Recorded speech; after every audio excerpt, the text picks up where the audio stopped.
Hola, bienvenidos a este espacio. Te saluda Eric Paulet. Yo soy mentor en Yo en Cuba y el día de hoy nos acompaña Francesco Percival. Él es el CEO y fundador de Inspiral. Francesco, gracias por la entrevista y por estar acá.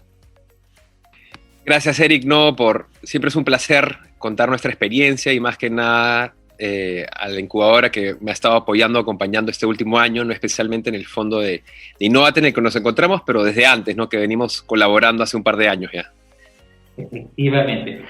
Francesco, cuéntame cómo empezó todo esto de Inspiral, ¿no? Una historia bastante corta, cuéntanos. Bueno, en verdad mencionaste la mitad del equipo en términos de fundadores. Yo soy cofundador, tengo doble bachiller de Economía y Medio Ambiente y Alma, que es mi enamorada y cofundadora, ella es la que tiene un bachiller en Ingeniería Agrónoma y aparte una maestría y especialización en cultivo de microalgas, ¿no? Entonces, por un tema de amor y romance nos conocimos en Australia, de ahí le encontré una oportunidad laboral a Alma acá en Perú, trabajando para una empresa que estaba produciendo en ese momento espirulina, pero en otro tipo de escala. Y en el camino, obviamente, porque a mí me interesaba mucho ese tema, me fui informando, fui indagando un poco en el tema y comencé a ver varios cuellos de botella. No entendía por qué algo que en papel sonaba como debería ser conocido de manera transversal en nuestra sociedad, es algo que todavía no se conoce o no ha penetrado en la forma que debería haber penetrado.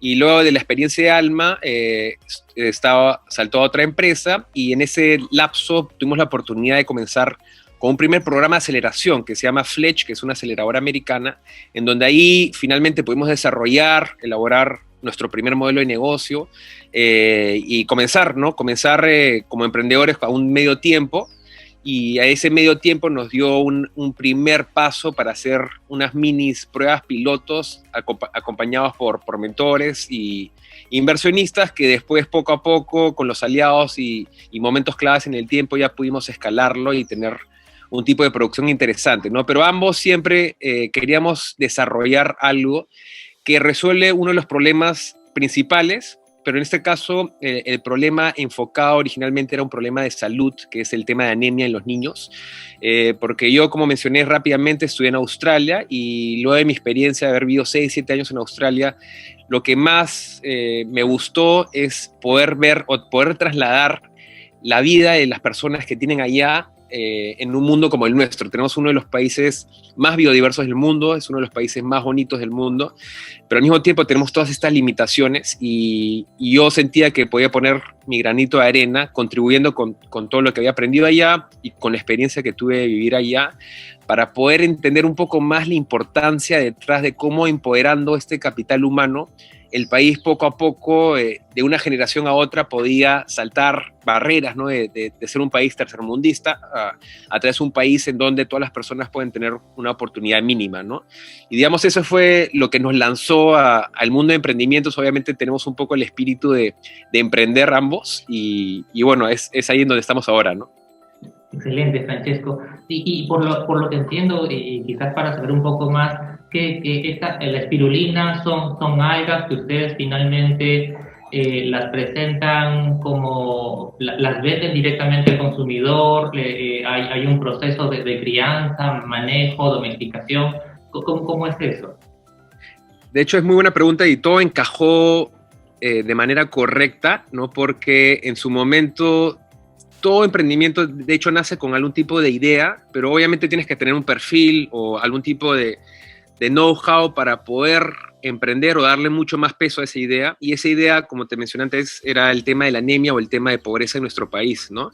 Y obviamente la oportunidad de Alma y yo como economista me interesaba mucho el modelo de negocio y entender un poco más cómo uno podría resolver un problema tan complejo con una solución tan sencilla que lo veíamos en ese momento, ¿no? Entonces, la espirulina, el cuyuro que actualmente producimos también en la sierra, que tiene un poco más de conocimiento en cuanto a a la cultura nacional, porque se consumen platos nacionales y muchas personas, tanto en la costa como en la sierra, ya pueden conocer un poco más que la espirulina.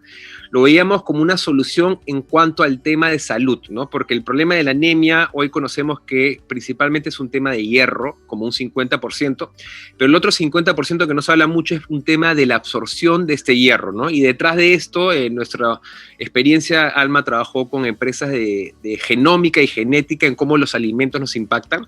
Entendíamos que el hierro tiene mucha relación con las vitaminas, como la vitamina C, vitaminas B, dentro de otras cosas, que es uno de los motivos detrás por qué las estrategias que el gobierno, tanto el Ministerio de Salud o el MIS, que ha estado implementando estos últimos años, no haya tenido tantos resultados. Y por el lado económico, también me parecía muy importante entender cómo el problema de la anemia verdaderamente no es un problema de salud. Y ahora, con la coyuntura que estamos viviendo, se me hace más fácil explicarlo, porque el COVID, antes de entenderlo, antes de haber conocido la cuarentena, cuando la primera noticia que escuchamos de este virus que estaba apareciendo en Wuhan, no teníamos idea en lo que ahorita podríamos estar viviendo todas las economías en el mundo. Entonces, un problema que tal vez netamente afecta a la salud de las personas, hoy podemos entender cómo ese problema tiene un efecto negativo en la economía, en la educación, en el medio ambiente, que puede ser positivo como negativo. Entonces, este tipo de problemas no se puede ver ya de manera individual. Entonces, el tema de la anemia, entendiendo un poco o conociendo el marco de la anemia a nivel global, veíamos cómo los países menos desarrollados eran los países que tenían el mayor índice de anemia, y era claro la relación bidireccional que hay entre la salud y la pobreza, ¿no? Entonces, bajo esas dos líneas es donde nosotros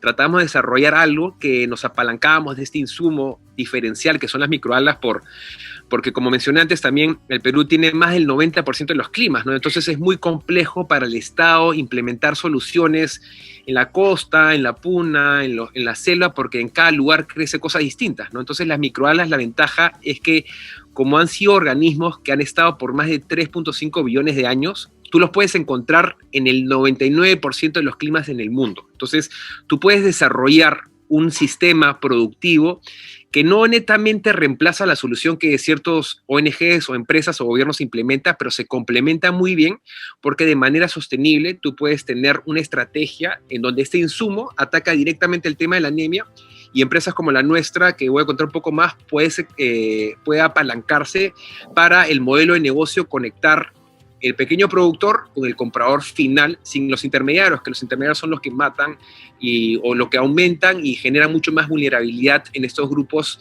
en el campo que hoy estamos viviendo, ¿no? Entonces, eso es lo que desarrollamos. Nosotros comenzamos, por un lado, vamos a las comunidades más alejadas, en donde Caliwarma no llega, en donde al Estado le cuesta mucho llegar, y les desmitificamos al consumidor final diciéndole que es un producto muy caro de producir, muy caro de comprar, al demostrarles que una comunidad de producir arroz, de producir papa, de producir banano, ahora son productores de microalgas.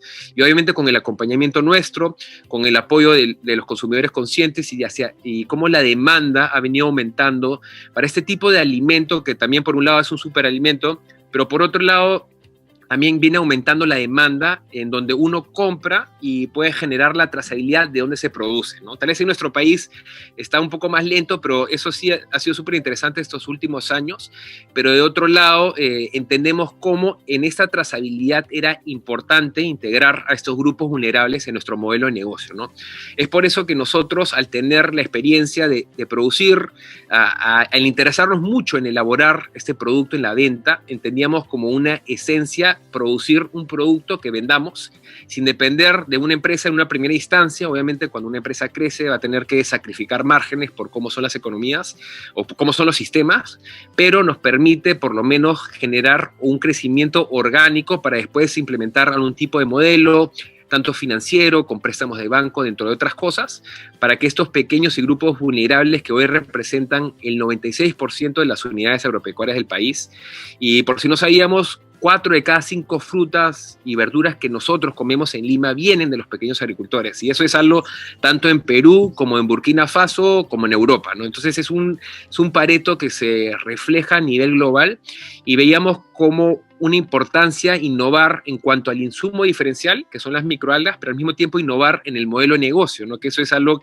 que a mí como economista siempre me ha interesado desde un principio, ¿no? Entonces, lo que hacemos es un poco también desmitificar el hecho que las microalgas son son un polvo de mal aspecto o es un alimento que se consume de manera farmacéutica. Lo que nosotros hacemos es, al producirlas y al saber que el 99% de la producción hasta hoy día lamentablemente viene de producciones de gran escala, en donde el 90% viene de China, y tanto el celular como la espirulina tiene esas limitantes en la calidad del producto, ¿no? Y en la espirulina, una de las principales barreras que en un principio mencioné, por qué no entendía por qué las personas, tanto como tú, Eric, o como yo, lo que nos están escuchando, nunca han escuchado la espirulina. Y la respuesta era muy sencilla, porque era un polvo oxidado de muy mal aspecto, en donde el principal consumidor es el animal. Y dándole un poco de ingeniería inversa, veíamos que ese producto era netamente relacionado al proceso y no netamente relacionado al producto. Entonces, nuestros primeros prototipos o MVPs que hemos lanzado en el mercado es de la espirulina deshidratada a bajas temperaturas, porque el olor o el mal olor es solamente un sinónimo de oxidación, y de otro lado la espirulina fresca, que ese es un producto ya, digamos, muy avanzado para nuestro mercado en cuanto a lo que hemos querido desarrollar. Pero al mismo tiempo estos dos productos también nos ha permitido ayudar a emprendedores que están desarrollando leches veganas, chocolates, barras nutricionales, que puedan usar insumos locales y competir con empresas internacionales al diferenciarse con este tipo de ventaja que el polvo importado nunca le va a ofrecer, ¿no? El formato, el sabor, la trazabilidad y el impacto de ahora que estamos más que nada nunca interesados en reactivar nuestra economía, ¿no? Entonces, por todas esas vertientes hemos visto un poco, le hemos dado forma a lo que hemos querido desarrollar, pero al final la producción de microalgas, yo siempre he dicho que es un 20% de lo que hacemos, ¿no? El 80% es todo este proceso del modelo de negocio que estamos desarrollando.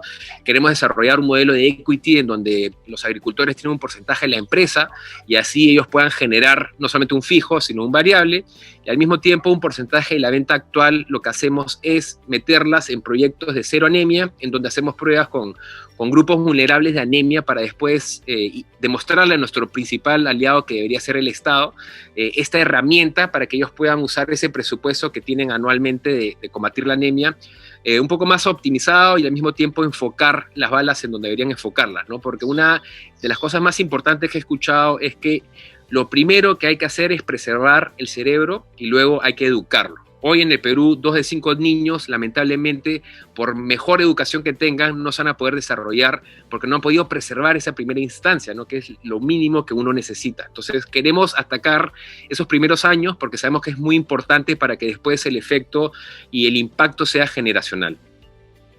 Excelente, Francesco, y definitivamente veo que tu modelo es bastante complejo, bastante desafiante, tiene una incidencia social y digamos, un apoyo que el Estado definitivamente en su momento va a tener que mirar, porque son grandes apuestas. Tú mismo lo dices, se apuesta en la salud una y otra vez. Estamos hablando de Perú, pero cuando nos vamos justamente a economías más desarrolladas como es el Reino Unido, te dicen la salud es importante, ¿no?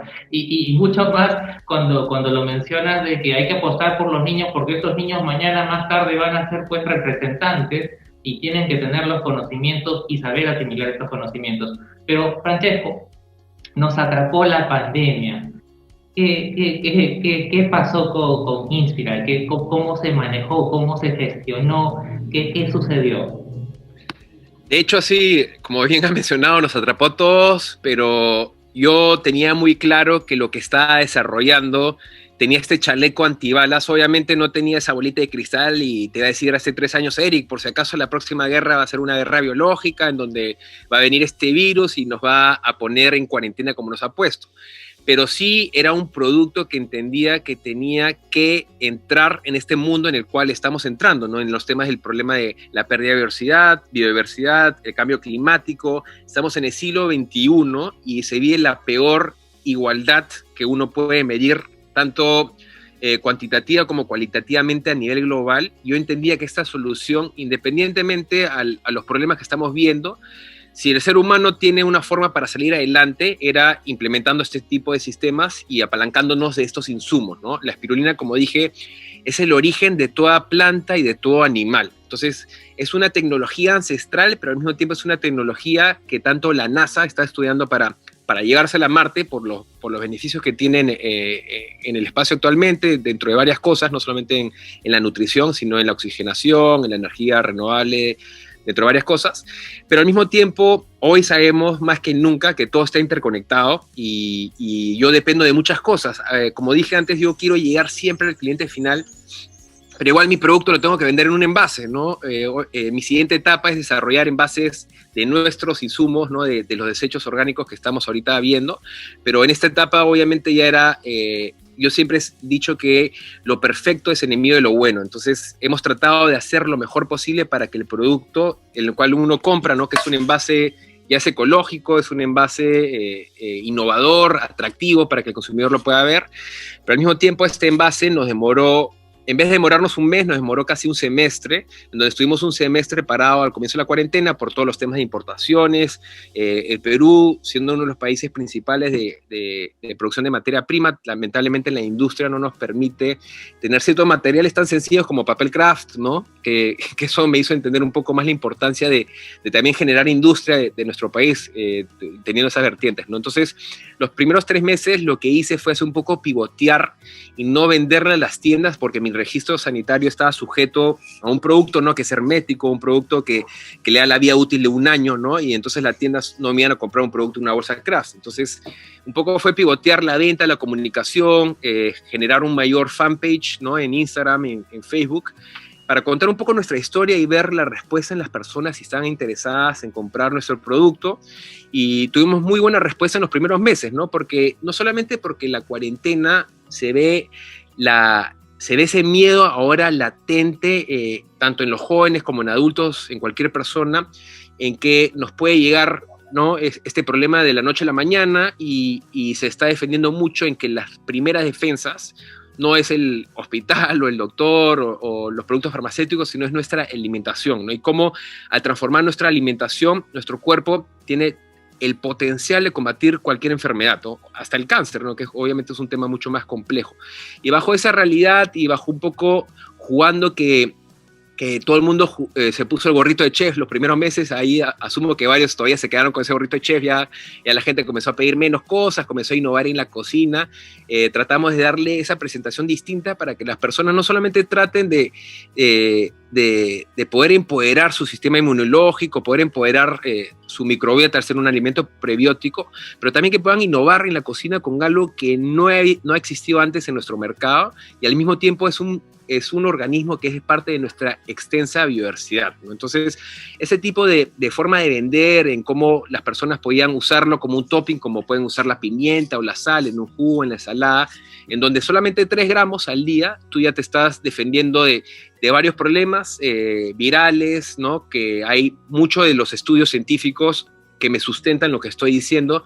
Inclusive el año pasado salió un paper contra el COVID, ¿no? Que con ya no 3 gramos, pero con 15 gramos de espirulina, por la ficocianina, que es el pigmento azul, que lo ayuda también a la alga a hacer una mejor fotosíntesis, tiene una respuesta nutracéutica, en donde activa unas defensas internas escondidas que nosotros las tenemos, que son los interferones, que pueden combatir problemas como el VIH, problemas como el dengue, la influenza e inclusive el COVID. Entonces, este tipo de necesidad a nosotros nos dio una ventaja comparativa tal vez con otros emprendimientos que pudieron haber sufrido el primer semestre o todavía, ¿no? Ahorita, ¿cuántos emprendimientos o pymes han cerrado, ¿no? Y de hecho es un poco frustrante no poder apoyarnos, ¿no? De hecho estamos en el rubro de alimentos, pero tranquilamente podríamos estar en el rubro de suplementos, ¿no? En el rubro de belleza, en el rubro de energías renovables, ¿no? Porque esa es una microalga que tiene un espectro muy amplio en donde uno se puede enfocar, pero como nuestro interés es en el consumo humano, no hemos seguido enfocando en eso, pero entendemos que las líneas van a ir aumentando, ¿no? Entonces, la pandemia de hecho nos afectó en cuanto a tener esa importación, ¿no? del producto, al tener esa flexibilidad de poder exportar, no exportar solamente, sino vender a regiones del país, ¿no? Salir sin miedo y ir a las casas de las personas, hacer ese tipo de delivery. Yo desde la primera semana me subí a mi carro y todas las semanas hacía las entregas porque a mí también me interesa un poco conocer a mi cliente, ¿no? En la etapa en la que me encontraba. Obviamente perdí mucho tiempo importante, pero al mismo tiempo ese tiempo perdido para mí nunca es perdido. Es más, siempre aprecio esa comunicación con una persona. No hay mejor vendedor que el fundador del emprendimiento, entonces es una venta muy recurrente. Pero al mismo tiempo yo sabía que tenía que salir y ver la forma en la cual las tiendas, que era el 80% de mis ventas, tenía que pivotear y cambiarlo, ¿no? Que el 80% de mis ventas se vuelva los clientes, ¿no? Entonces, luego de esos primeros 6 meses en donde se estableció un poco el tema de las ventas, ya pude regresar a las tiendas y este año hemos tenido muy buena respuesta, no solamente con los clientes finales, pero con las tiendas, ¿no? Y Francesco, como tú lo has mencionado, digamos, las condiciones han sido bastante complejas, también te has dado cuenta en el camino de las realidades, a veces pues queremos producir todo en Perú y nos damos cuenta que tenemos que importar primero, ¿no? Y en ese contexto también lo que mencionas, es decir, estos cuidados, este contacto también con las personas, esta preocupación, justamente lo que nos compartes es un consumidor que conoce ya bastante lo que está buscando, sabe realmente cuáles son sus beneficios, lo va incluyendo como parte de su dieta. Y esto, digamos, se abre a una tendencia global. Ustedes han tenido esa lectura como tal acá localmente, poco a poco se va a venir dando.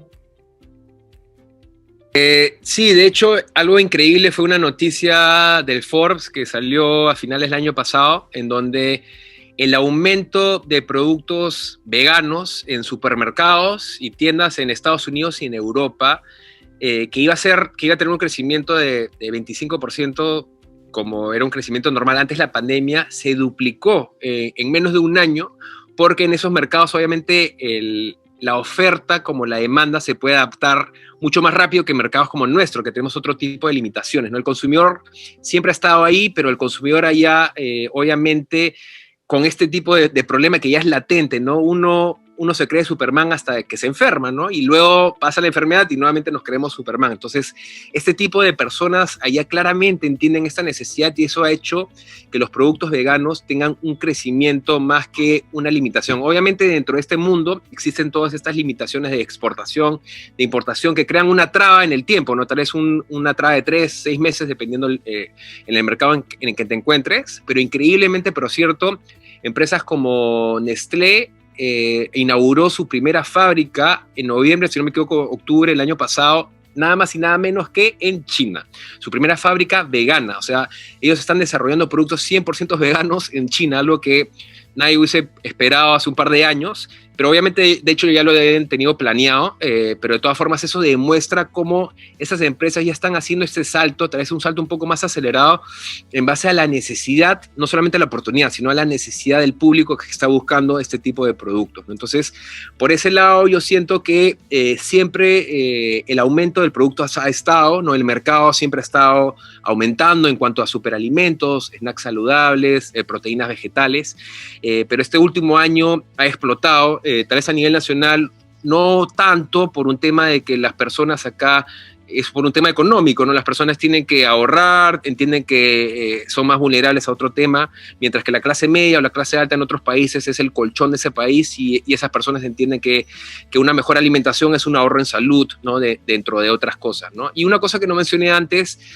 que fue un problema súper importante, es que el miedo que vivimos en la ciudad lo vivimos porque hay tantas personas que uno piensa que apenas toca la puerta, ¿no? Ya el virus puede estar ahí presente, ¿no? Pero cuando visitamos a las personas que apoyamos en el campo, ahí el miedo es mucho mayor, porque ahorita, obviamente, este año ya las personas tienen, lamentablemente tienen familiares que han fallecido del COVID o personas cercanas. En un principio era un poco más lejano para muchos, pero en el campo desde un principio, en una comunidad de 100 personas, si una persona la tenía, ya las 99 otras personas ya sabían quién era esa persona, porque ya tenían esa relación con esa persona y para ellos el miedo siempre fue desde un principio, ¿no? Y nosotros nos costaba mucho ir al campo porque ellos tenían un poco de inseguridad de que yo venía de la ciudad, ¿no? Obviamente nos cuidamos con todos los protocolos necesarios, con las pruebas necesarias, pero al mismo tiempo queríamos darle la flexibilidad o reducir el miedo de nuestros agricultores, que eso también redució un poco nuestra productividad, ¿no? Porque la productividad, por ejemplo, de la espirulina no depende necesariamente en dónde estás. O sea, tú puedes tener un árbol de palta o de mango, tú ves la fruta y la cosechas, ¿no? La espirulina, como se duplica cada 24 horas en Piura, si tú no cosechas cada día, tu productividad es muy baja, ¿no? Porque depende netamente de la cosecha. Entonces los agricultores antes venían 3 veces por semana al campo y durante la pandemia obviamente no podíamos darle seguimiento, no tenían WhatsApp. Poco a poco le hemos dado este tipo de herramientas para poder implementar o poderle darle seguimiento a esos protocolos que hicimos en el campo. Esa menos respuesta de ir una vez a la semana o ir 2 veces a la semana tal vez hizo que baje mucho nuestra productividad y los envíos, ¿no? de Piura, que es nuestra principal planta, se pararon. Por otro lado, otro tema súper importante es que en Cañete teníamos nuestra planta que íbamos a inaugurar nada más y nada menos que en febrero del año pasado, que de la noche a la mañana declararon cuarentena, no pudimos ir al campo, las personas de Cañete, como te decía, este miedo no nos permitía a nosotros ir, no hemos ido en todo el año pasado, dependíamos de otras personas para construir ciertas cosas mínimas, nuestro socio también es una persona vulnerable, que se estuvo cuidando y todavía no se ha podido vacunar, entonces ha hecho que hasta la fecha todavía no tengamos un piloto que nos iba a permitir tener una producción mucho más cerca a Lima, ¿no? Y esa producción más cerca a Lima, ya el producto no lo traíamos deshidratado, pero como mencioné antes, lo hubiésemos traído fresco, congelado, en donde el fresco y congelado tiene otras ventajas en cuanto al consumidor final, pero también nuestro interés es que los emprendedores o otros pymes como nosotros que están en el rubro de alimentos puedan usar esto como insumo y así no competir con estos importadores que importan espirulina en polvo de China, ¿no? Entonces, eso ha sido también algo que nos ha golpeado, pero increíblemente las ventas han aumentado, hemos vendido desde un 80 a un 90% del stock de manera orgánica, sin invertir en pautas en Instagram, solamente de aquí y de allá un par de cosas, pero eso fueron 2 cosas que me olvidé mencionar anteriormente. Excelente, Francesco.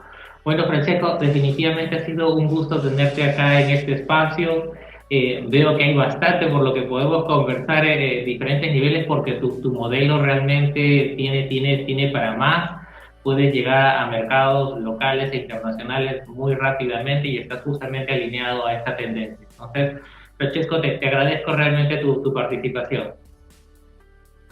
No, gracias nuevamente a Eric y a Bioincuba por la invitación y a las personas que escuchen, ahí les compartirían nuestro detalle, cualquier pregunta que tengan o cualquier oportunidad que puedan descubrir en base a esta entrevista, que nos escriban. Nosotros estamos siempre abiertos a, como te digo, 1 es un número muy pequeño para lograr un cambio y es por eso que estamos siempre conectados con empresas de educación, de tecnología, institutos, públicas, privados, transnacionales, ya menciona tú cuál, y estamos muy activos en ese mundo. Excelente. Gracias. Gracias. Nos vemos. Chao.